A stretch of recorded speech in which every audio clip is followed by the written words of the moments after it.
Hello, listeners, and welcome to a special edition of the POA podcast. We're here today to take a look back over last month's POA conference, the first in-person conference for 3 years, and to look forward to what everyone is hoping will be a massive demonstration on Saturday, 18th June, organised by the TUC in support of a new deal for workers. I'm joined by Steve Gillan, General Secretary, and first, Mark Fairhurst, National Chairman. Yeah, it's fantastic to see everyone face to face again and looking so fit and well after a traumatic couple of years. And as you say, our first conference in 3 years. I thought it was a really, really positive week. I thought the atmosphere towards the NEC was very positive, and I got the impression that people, the delegates, really appreciate everything we're trying to do for them, and that was really welcome from the NEC. It was a really great week. I enjoyed it. So in terms of policy priorities and new mandates, as it were, that conference has given yourself and the executive, what are the standout items as far as you can see? Well, the three big issues, I think, are keeping us firmly on the trade union map. So we agreed we would support the campaign to legislate for the right to food, because food is a right, not a luxury. We agreed we'd campaign for the Hillsborough Law, which would put public bodies under more scrutiny than they currently are. And of course, ending this disgraceful practice in other industries to finally hire. So they kept us in our proud trade union tradition. But the biggest from me on the other side was conference finally deciding that they could unshackle us and allow us to submit evidence to the pay review body, which I think under this pay review body is a massive plus. And also, we've also got the option, haven't we, if the pay review body lets us down in the future, to take it back to conference and they will decide that we won't do that again. So I think that was a big positive. And of course, the discussions around mental health at work, which are clearly not adequate in our prisons, that came across time and time again. That really does need addressing, because PTSD amongst our members at the moment is absolutely rife, and there is a severe lack of support on site for prison officers at the front line dealing with all this. And Steve, what would be in your top three, aside from the items that Mark's drawn out?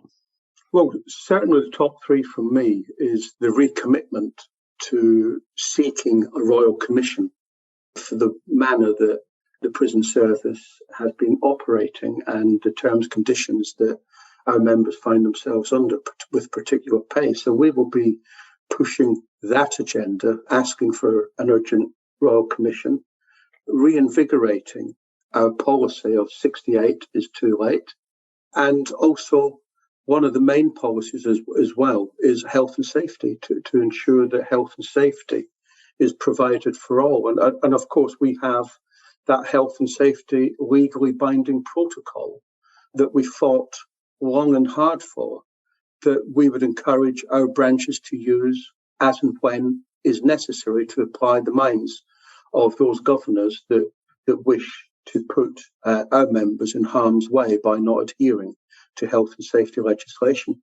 But further than that, we pushed through some other heavy policy areas on this union. And Mark and I have both been committed to this, about proper policies for this trade union going forward on a race policy, to ensure that all our members, irrespective of colour, creed, religion, anything like that, is treated appropriately, because we're open to all.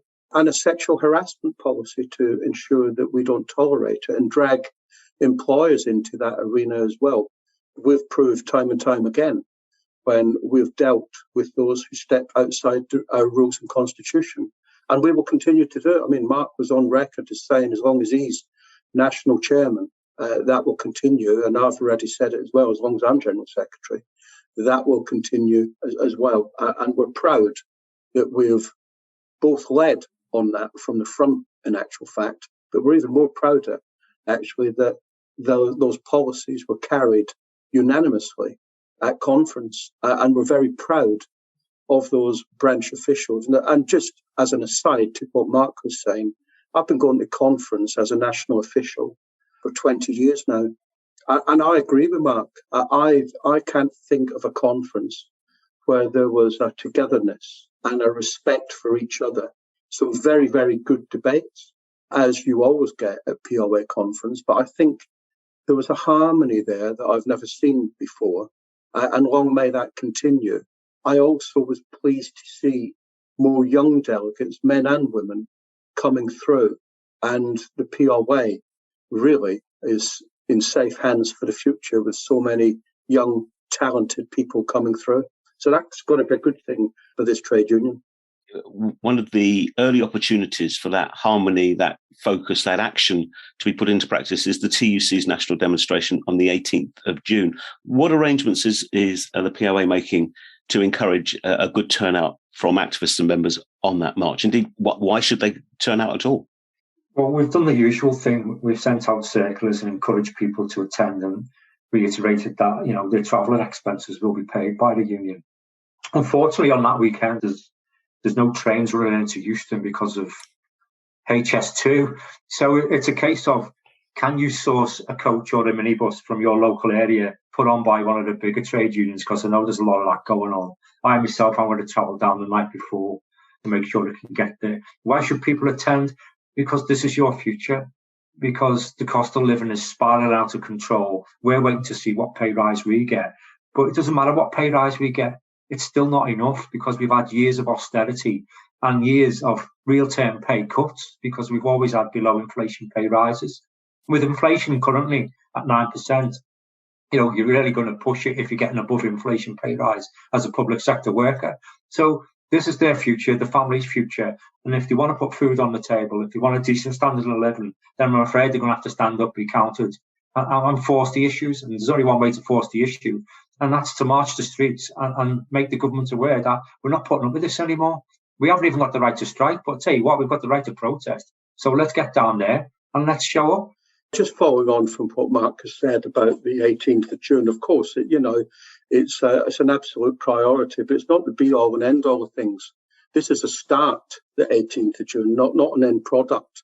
And I've made that quite clear in many forums at the TUC, that this is just the beginning of a protest and getting people out on the street, because people, have said to me, and it's no reflection on them when our members sometimes can't give up their hard-pressed weekends. Some people are marched out and demoed out, to be honest with you, and I've reflected on some of that. So no matter what happens, we will continue to push an agenda forward in partnership with other trade unions to see where we can engage with other trade unions to apply pressure on this government, because the cost of living crisis is not just affecting POA members, it's affecting every working person, every retired person, every student, and we've got to all come together at some stage and apply that pressure. So I see the 18th of June as just a start.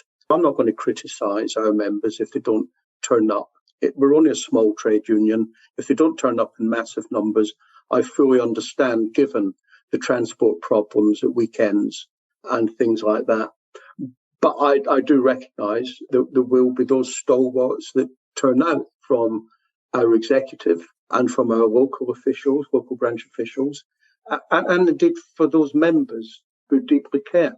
And I applaud them in advance. Unfortunately, they won't see me because I'm on a family holiday at the time. So that's unfortunate that it fell at the same stage. But there will be executive members and the Deputy General Secretary attending. And we look forward to that beginning.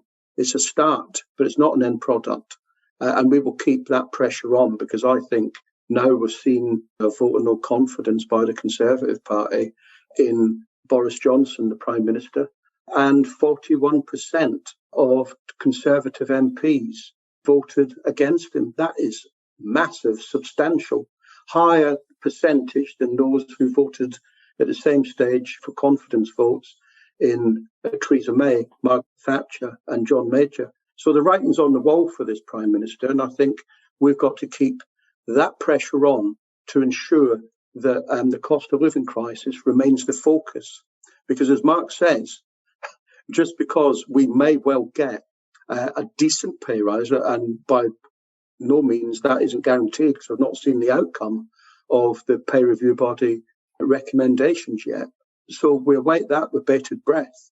But even if it is a decent recommendation, It doesn't touch the edges compared to what's happened from our members since 2012, where austerity really kicked in. And I think a lot of people have forgotten about that, but we shouldn't, and we should hold this government to account. They've been in power since 2010 for 12 years, and it's too late for them just to keep blaming others that were in power before, or saying that this is a world crisis. I thought this government, because they keep telling us all the time that they're world beaters and everything, so surely they should be leading the way. Mark, Steve, thank you very much indeed. If you want to find out more about the New Deal for Workers demonstration, how to take part and how to get there, speak to your local POA rep or head over to the POA's website at poauk.org.uk to look at Circular 035. Or you can visit the main TUC website for full details, which is at tuc.org.uk. Thanks for listening.